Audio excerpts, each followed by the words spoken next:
Poslovni tjedan. Svakog ponedjeljka od 8 do 9 sati najnovije gospodarske vijesti, izvješća s burzi, analize i intervjui u emisiji Poslovni tjedan.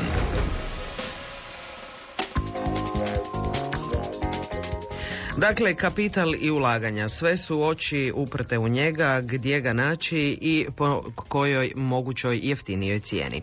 Analitičari kažu da ga ima, ali ga treba znati privući. Tu u posao ulaze lobisti, koji su do sada u Hrvatskoj zbog brojnih afera dobivali isključivo negativan predznak i često ih se poistovjećivalo s koruptivnim provizijama i postocima.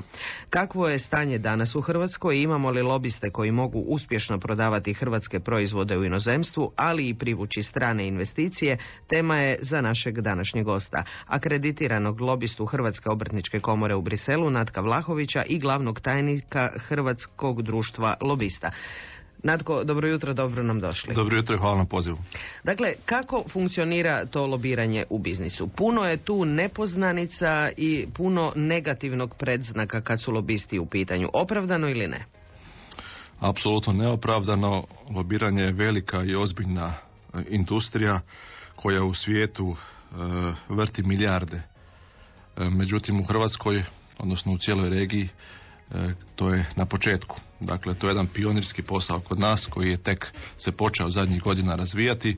U Hrvatskoj daleko brže i bolje nego u drugim zemljama regije. Mi smo prije 3 godine osnovali Hrvatsko društvo lobista i s tim u stvari preokrenuli čitavu stvar, gdje smo se od početka počeli zalagati da lobiranje bude prihvaćeno kao legalan, legitiman i ozbiljan posao kojeg treba regulirati zakonom. Gdje je ta tanka granica sa korupcijom? Nažalost, ako gledate hollywoodske filmove, vrlo često i ako slušate komentare o lobiranju od strane politike, lobiranje će se okarakterizirati kao jedan sumnjiv posao. Zašto? Iz razloga što lobiranje povezuje politiku i gospodarstvo. Lobisti su u stvari posrednici i savjetnici koji radeći za svog poslodavca, odnosno svog klijenta, pokušavaju progurati određenu ideju, projekt, posao, promijeniti zakon, pravilnik, poslovnik ili slično. Dakle, oni jednostavno silom prilika moraju raditi sa državnim institucijama i sa političarima i normalno da onda kroz medije se to vrlo često provlači kao nešto što nije do kraja transparentno. Upravo zato je potrebno definirati tko su lobisti, tko može biti lobist, što oni rade i za koga i koliko su plaćeni. Najrazvijenije lobističko tržište su Sjedinjene Američke Države. Tamo je zakonodavni okvir vrlo jasan, vrlo striktan, čak bi mogao reći i rigidan u lobističkoj zajednici u Americi. Oni kažu da su najreguliranija industrija na svijetu, više nego odvjetnici ili javni bilježnici. Dakle, traži se kompletna transparentnost poslovanja, upravo iz razloga što su postojale afere, što su postojali korupcijski skandali, gdje su lobisti putem političkih donacija željeli utjecati na oblik zakonodavstva. Dakle, da se vratim sad na gospodarstvo. Industrija koristi lobiste najčešće, poslovni sektori angažiraju profesionalne lobiste, komercijalne lobiste, dakle ljudi koji su plaćeni da rade taj posao, da lobiraju za njih. I sad dolazimo do investicija i kapitala. Dakle, to su dvije stvari koje su u Hrvatskoj sad prioritetne praktički, povećati izvoz, dakle prodati hrvatski proizvod u inozemstvu i privući kapital za ulaganja, za investicije u Hrvatskoj. Lobisti tu zapravo mogu odraditi ključan dio posla. Ima li uopće ikakvog pomaka na tome? Evo, vlada puno govori o programu gospodarskog oporavka, o tome što bi trebalo. Međutim, angažiraju li se takvi stručni ljudi da to odrade? Pa što se tiče profesionalnog lobiranja, dakle vlada ima svoje ministre.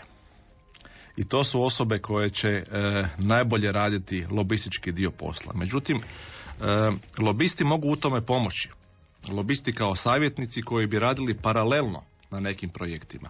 Dakle, ako se koncentriramo na realizaciju nekih projekata, a znamo da imamo danas, da je vlada predstavila 30 kapitalnih ključnih projekata koje bi htjela pokrenuti.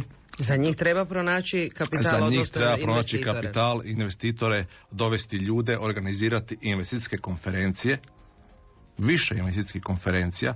Dakle, uskoro se priprema velika konferencija koju organiziraju Amerikanci, koja će biti u Dubrovniku, početkom travnja u Dubrovniku. Takvih konferencija može biti više. Te konferencije mogu biti i tematski organizirane oko sektora. Dakle, jedan sektor može biti energetika, drugi može biti građevinarstvo, treći može biti infrastruktura i slično. Dakle, to su sve na neki način lobističke akcije, promocijske akcije, u koje mogu biti, normalno trebaju biti, moraju biti uključeno prvenstveno naša ministarstva, međutim i svi ostali subjekti, kao što su komore, kao što su udruge, kao što su razne druge industrije, i tu mogu svakako pomoći oko stvaranju takvog ozračja, oko dovođenju stvaranju takvih prilika mogu pomoći lobisti. Zašto? Zato što oni imaju kao prvo jako dobre kontakte, ne samo međunarodne kontakte, dapače, lobiranje uvijek kreće sa domaćeg terena, sa domaćeg tržišta. Dakle, vi se prvo morate dokazati kao lobist, kao osoba koja može riješiti određeni problem na svom terenu, dakle u Hrvatskoj, pokazati da imate kapacitet da stvorite jednu koaliciju, ajmo to tako reći, među onim partnerima koji su potrebni da se jedno pitanje riješi. Kada govorimo o plaćanju lobista, tu isto uvijek ima puno nepoznanica. Jesu li to te famozne provizije koje se dogovaraju u postocima ili kako zapravo se lobista može platiti transparentno? Stvar je vrlo jednostavna, dakle nema razloga da to bude dubiozno. Lobiranje se plaća kao i svaka druga usluga. Dakle, ima više naime oblika lobiranja, ali ja ću sad navesti samo dva koja su ključna. Dakle, lobist može raditi za poslodavca, kao što ja radim za poslodavca, za Hrvatsku obrtničku komoru. I vi ste tamo na plaći? I ja sam tamo normalno na plaći. Dobro. Radim lobistički posao, odnosno neke lobističke poslove, ovisno o tome što su nam strateški ciljevi i prioriteti. Druga opcija je, dakle, gdje imate profesionalne lobističke firme, koje se onda angažiraju. Te firme mogu normalno imati više klijenata i onda rade na temelju ugovora koji potpišu sa potencijalnim klijentom, odnosno ovisno o određenom poslu. Uglavnom se radi o tome da se to naplaćuje paušalno, dakle mjesečno, definira se jedan mjesečni iznos ili se definira budžet s kojim vi možete raspolagati za ostvarenje određenih lobističkih ciljeva. Dakle, to su dva osnovna principa kako, i tu nema nikakvog razloga za korupciju ili slično. Međutim, kako kod nas ne postoji niti osnovni zakonodavni okvir, onda postaje jedan proizvoljni posao koji je podložan raznim kombinacijama. A to bi mi htjeli izbjeći. Ko se u Hrvatskoj uopće bavi lobiranjem? U Hrvatskoj mi danas imamo u Hrvatskom društvu lobista, imamo 115 članova, registriranih naših članova. Nisu svi oni lobisti. Mi procjenjujemo da se aktivno lobiranjem bavi 10 do 15 ljudi. Hrvatska ima 7 akreditiranih lobista u Europskoj uniji.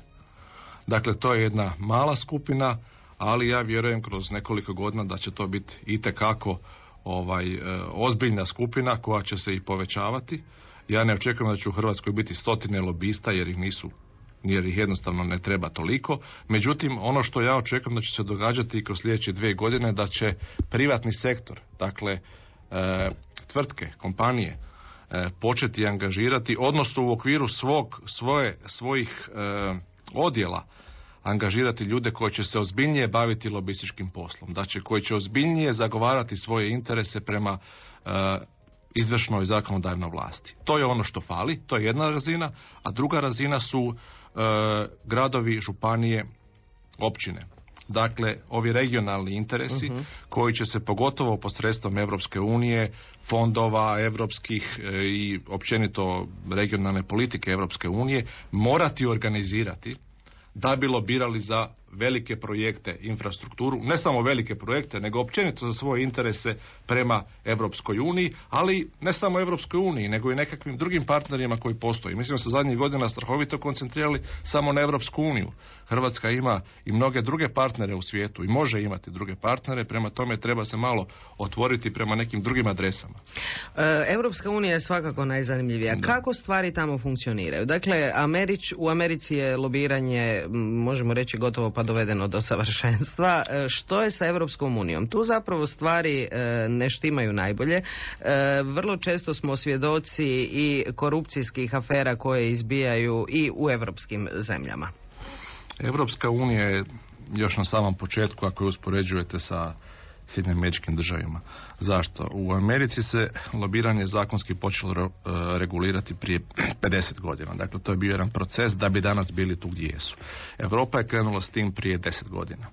Danas u Europi, odnosno u Briselu, institucije imaju dobrovoljnu regulaciju, ja tako nazivam. Dakle, imate mogućnost registrirati se kao lobist, dođete na internetsku stranicu, dakle izlistane ste kao osoba koja zastupa određenu organizaciju i taj posao radite. Međutim, to nije obavezno. Dakle, ima jako puno registrirano u ovom trenutku u Europskom parlamentu 5056 osoba, a u Europskoj komisiji gdje se registriraju organizacije 3526 organizacija u registru Europske komisije. Dakle, to su dva registra europskih institucija.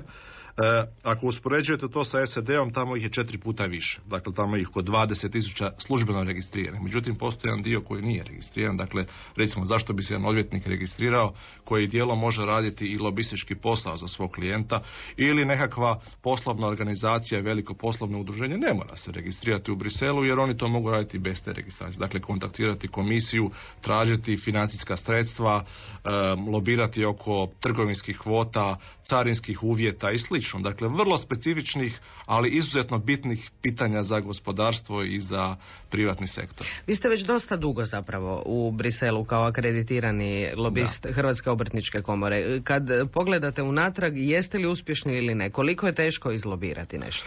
Pa ja sam već 6 godina zaposlen u Hrvatskoj obrtničkoj komori. Registriran sam od 2005. godine kao lobist. 2005. smo i krenuli sa našom inicijativom prema Europskoj uniji, dakle otvaranjem ureda i uspostavljanjem prvih veza i kontakata sa europskim institucijama. To je bio zaista jedan potpuno novi prostor i ja sam izuzetno zadovoljan sa razvojem, međutim danas smo došli do završetka jedne faze. To treba jasno reći.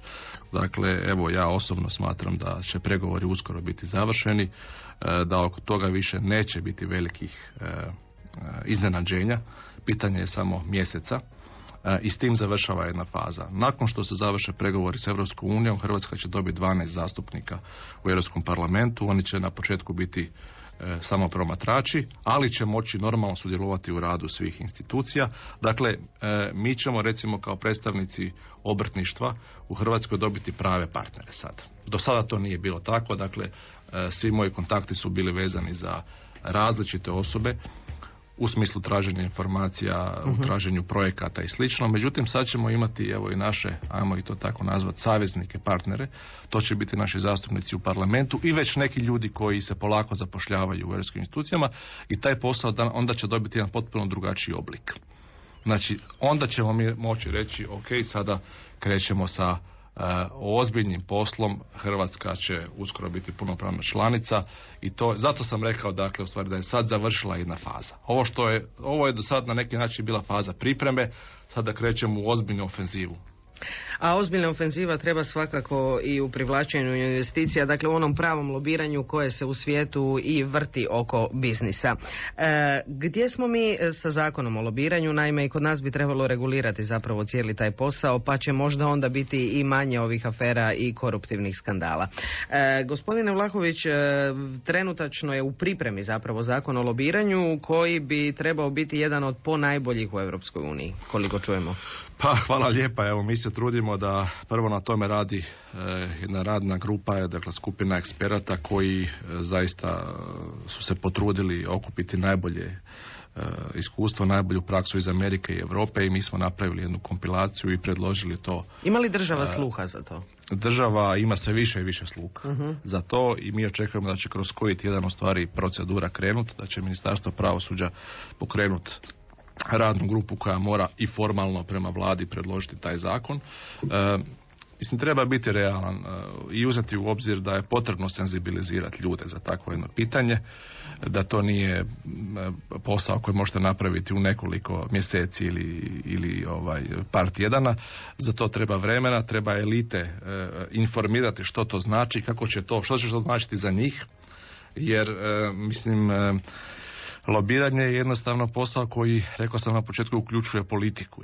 I vi morate i političarima objasniti, dakle, gdje, što je tu interesantno za njih, što oni dobivaju s tim. Oni dobivaju jako puno, u stvari, s tim, i to trebaju političari razumjeti. Dakle, oni će dobiti specifična imena ljudi, dakle, koji se bave, koji rade za određene sektore, za određene udruge, koji će im moći biti na raspolaganju, u stvari, kao, evo, ja bi se usudio reći, neka vrsta savjetnika. Zašto? Zato što oni daju informacije upravo o tome što se događa na terenu, kako napreduju određeni projekti, tako da bi mi mogli imati bolje zakone sutra u Hrvatskoj. Jel?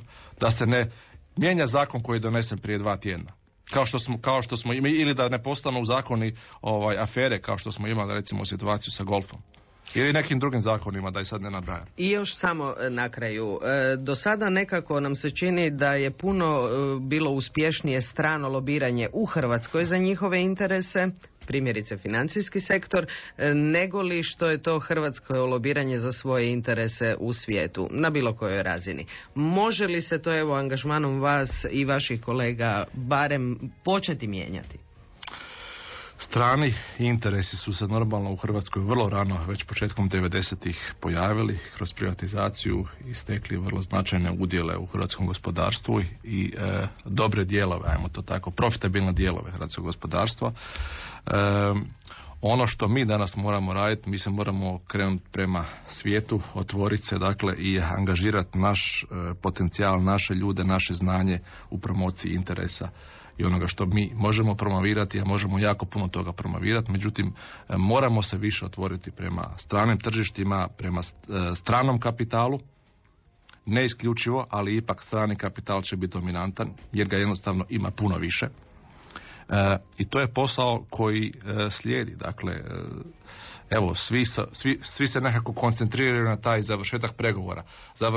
Završetkom pregovora sa Europskom neće se ništa dramatično promijeniti. Međutim, ajmo reći da je to neka psihološki klik koji će se, nadam se, reflektirati i na naš način ponašanja. Dakle, Hrvatska je dobrodošla na svim adresama vani, međutim, to treba iskoristiti. Dakle, da li će se ti ljudi zvati lobisti ili će se oni zvati XY, dakle, kakve će funkcije imati, to nije toliko sad bitno. Bitno je da se mi počnemo ponašati, ajmo to tako reći, na lobistički način. Dakle, ciljano tražiti ono što mi trebamo i što smo definirali kao bitno za naš razvoj. Evo, na ovome ćemo ostati. Hvala vam lijepa na gostovanju u današnjem poslovnom tjednu. Puno uspjeha u lobiranju, posebice ovom pravom lobiranju, dakle bez onih primjesa na koje obično